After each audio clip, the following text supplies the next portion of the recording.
Salut Pascal, c'est Étienne de musculationprisedemasse.com. Je réponds à ta question de musculation. Charles n'était pas disponible pour répondre avec moi cet après-midi, fait que je te réponds tout seul, mais fais-toi-en pas, tu vas en avoir pour ton argent. Fait que Pascal, Saint-Lazare, 35 ans. Tu nous as pas dit ça fait combien de temps que tu t'entraînes, mais je pense dans ta question, tu nous dis que tu viens de commencer. Ta question, salut les gars, je viens de m'inscrire à votre blog et j'aimerais savoir si vous ou encore quelqu'un que vous connaissez pourrait devenir mon entraîneur privé à domicile. J'ai vraiment besoin d'un coach avec moi pour faire les exercices. J'ai pris la décision de prendre de la masse et de me muscler un peu sans être monsieur muscle, mais disons bien paraître sur une plage. Cool! Bien Pascal, félicitations d'avoir pris cette décision-là. Ça commence par là. Puis si tu es vraiment décidé puis motivé, tu viens de faire déjà un grand pas là, dans la bonne direction. Maintenant, Charles et moi, on ne se déplace pas pour aller voir nos clients. On rencontre nos clients à l'apogée. Puis en ce moment, on prend juste des clients comme toi, c'est-à-dire qui viennent nous voir au moins 2 fois par semaine. Fait que si toi, ça t'intéresse de venir à Montréal, écris-nous, puis on va t'arranger ça. Tu vas avoir un super suivi. On est vraiment qualifié, on sait ce qu'on fait. Puis tu vas pouvoir avoir l'air, pas de monsieur muscle, mais de bien paraître sur la plage. Là, définitivement, c'est réaliste comme objectif, puis je pense qu'on va pouvoir l'atteindre. Si tu veux quand même t'entraîner chez toi, je vais te dire la meilleure source pour te trouver un entraîneur, c'est le site web de la Fédération des kinésiologues. Les kinésiologues, c'est des gens qui ont un diplôme en sciences de l'exercice, donc 3 ans de formation à l'université. Quand tu regardes dans les entraîneurs personnels, il y a des gens qui ont une fin de semaine de formation et des gens qui n'ont pas de fin de semaine de formation, qui se disent eux-mêmes entraîneurs personnels parce qu'ils ont fait de la musculation longtemps. Ces gens-là ont certaines connaissances, mais jamais autant qu'un kinésiologue, spécialement un kinésiologue d'expérience, mettons, qui a 30 ans, 35 ans, qui a entraîné plein de clients. Ces gens-là, c'est vraiment des super entraîneurs, puis ça vaut la peine que tu t'entraînes avec un kinésiologue. Fait que pour en trouver un dans ta région, tu vas sur le site web de la Fédération des kinésiologues du Québec. L'adresse, c'est kinésiologue.com. Kinésiologue.com. Il te demande si tu es un membre, donc un kinésiologue, ou quelqu'un du grand public. Tu cliques sur grand public. Puis là, tu veux chercher le bottin des kinésiologues ou l'annuaire des kinésiologues. Je pense que c'est en haut à droite sur le site ou en haut à gauche.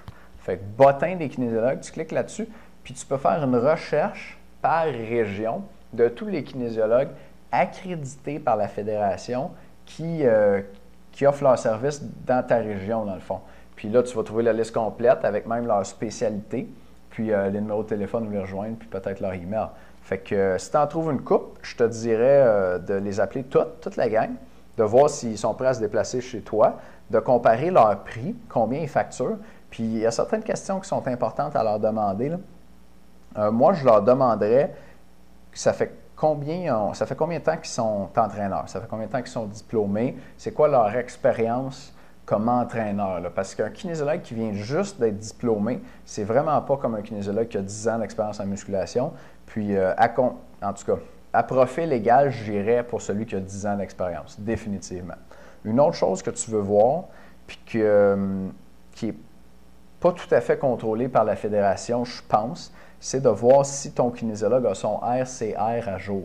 C'est une petite question innocente comme ça. Le RCR, on doit le faire à tous les 2 ans pour le renouveler. Moi, mon RCR est à jour. Je l'ai fait l'été, il y a pas cet été-ci, l'autre avant.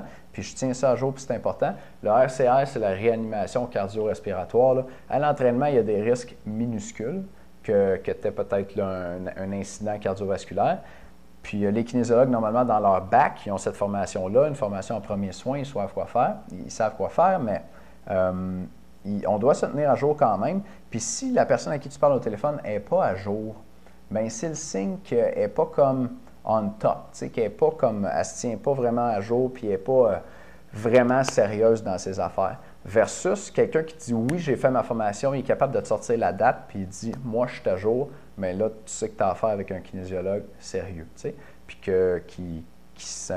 pour qui c'est important ta sécurité pendant que tu t'entraînes en plus. Fait que moi, c'est une de mes petites questions, trucs comme ça, là, que je poserais à un kinésiologue pour être sûr que tu as affaire à un bon kinésiologue.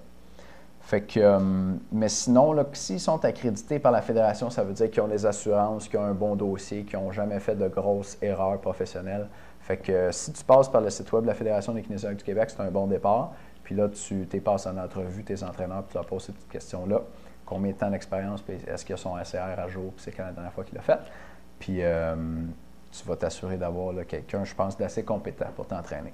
Pascal, merci beaucoup d'être un de nos membres. J'espère que j'ai bien répondu à ta question. Puis si tu as d'autres questions, gêne-toi pas pour nous écrire à nouveau. Salut!